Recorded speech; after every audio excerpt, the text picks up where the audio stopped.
are here with Celeste Menard at the Sage in Loveland, Colorado. So thank you so much for joining me. Absolutely. You are the owner and creator of this speakeasy, but tell me like how you got started with this concept. Wow. I guess I've been in food and beverage pretty much my entire life. My first restaurant experience was a hostess at a steakhouse locally here and at Lone Star. And, I bartended through college and I ended up at a small town bar in my hometown, Berthoud, the Derby Grill. And I loved it. I loved how it was, it was a place for people to come together and just share life, it was obviously over, not as fine a cocktail, but still cocktails nonetheless. And I think that's why I really like this industry is it's social. It brings people together. So I did that for a number of years, about 6 years, and I left for a little bit and went down to Denver, came back because I didn't like it, and I went back to that little bar and I ended up buying it. I partnered up with a friend of a coworker actually that I had gone to high school with, believe it or not, small towns, they are. Yeah, exactly. And we ran that for about 11 years and it was fantastic. I loved it. In my 20s and 30s, it was closing down the bars and the karaoke nights and right. the Jaeger bombs and all the fun stuff like that. And as I aged, so did my tastes and so did my palates. And I got out of that and I wanted to do something different. And this is definitely more my speed now. This is where I feel like I'm in my life. So I wanted a lounge. And like you said, there wasn't anything around here. And so I decided to I'll create it. And it's very serendipitous how it all kind of fell together. So I kind of looked for a location and this one came about and I walked in and I saw everything, of a shell. And so there was, the design, the construction, the concept. And so it just it became its own entity, really. So. Oh, wow. Which is not an easy job, obviously. I mean, I think not only owning, but running it, this is your second home, I'm assuming. First, I'd say home is actually second these days. That's a lot. Well, you've been here now almost 1 year, is that correct? We are just about to celebrate our 1 year anniversary on June 24th. We're going to celebrate a little early on June 20th. We're going to do a big Great Gatsby kickoff to celebrate 1 year. Will you have a signature cocktail for that? We will, honestly, we'll probably bring some of the ones that we've done throughout the year that have just really created the space and given its own identity. So the Bacon Wash Old Fashioned will, of course, be on it. The La Pieta is our, take on a dirty martini that is infused with aged Grana Parmesan, and it is to die for. So that with a couple of other favorites. I don't want to give away all of our secrets, but it's going to be a really great celebration. Oh, wow. Okay, so I have to ask, obviously, because we are a whiskey podcast, what is your favorite whiskey? Oh, I know it's not the creme de la creme of whiskeys, but my whiskey journey really started with Crown Royal, and that is very much so because of my father. That's what he drank, and so it's very personal. That is what I do kind of tend to go towards it. I like a good maker's mark every now and then. My palate is maturing, so it seems like the more I explore, the more it makes it harder to make that decision on what it is. But Crown Royal has definitely got my heart.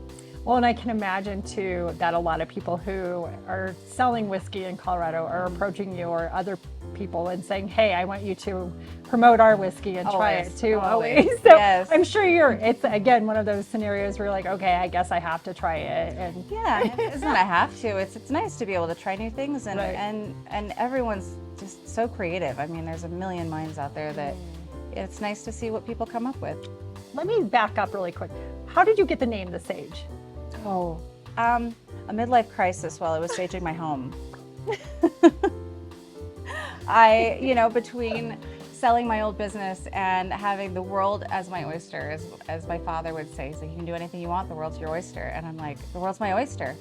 The world's my oyster. And panic kind of set in, and I was talking to a friend, and I was actually saging. I was like, I need to sage my life and start fresh, and I can do anything I want, and anything I do is going to be called Sage. And she laughs, I laugh, and then here we are.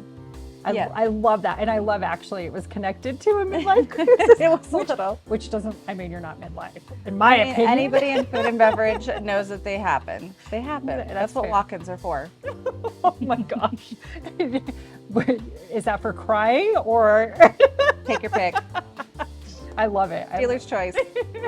So what's next then for the Sage? You know, after this year, we're kind of coming into our own. They usually say it takes 2 years to really kind of catch on to what your identity is. So we're only halfway. We're just about halfway there. So lots to learn about ourselves, lots to learn about our customers. Our cocktails are going to change. I'm excited to see what we come up with. The one thing that I love about this place is it's not just mine. It really isn't mine. You know, I'm at the helm, but it takes a team. Yeah, Sean, Jeremy, Angela, all of my staff are key parts to, and past staff, you know, every single time we've changed a menu, they have their input. Everyone has their cocktail on the menu. So it really is a team effort and kind of a family around here is what I'd like to kind of keep creating.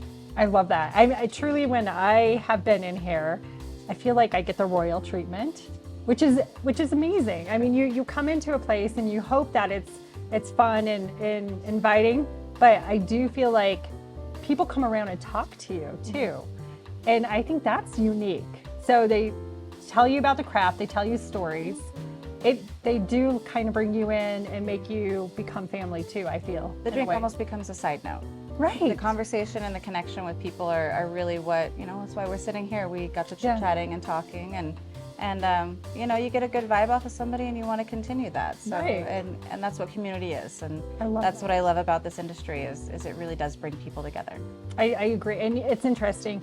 We've had one other interview because we're still relatively new and growing as a podcast, same message. It's what whiskey does as well as cocktails. And you've now created just the place to have that be like the conduit for that all to happen. It's not about the alcohol alone. It's not. It's truly about people. It's about the environment. It's about how you feel. You know, it is the feeling that you come in and you're having a hard day. Maybe you just need to relax. Maybe you need some quiet time. Maybe you do want to socialize and catch up with that old friend. Or celebrate an anniversary, a birthday, or just get out of the house. You know, for whatever reason it is. I like facilitating. I think that's my passion is hostessing a place for people to be able to do that. And that's what Sage is for me, is that outlet. And I think you have created that here. So again, I can't thank you enough. You went out of your way to help us.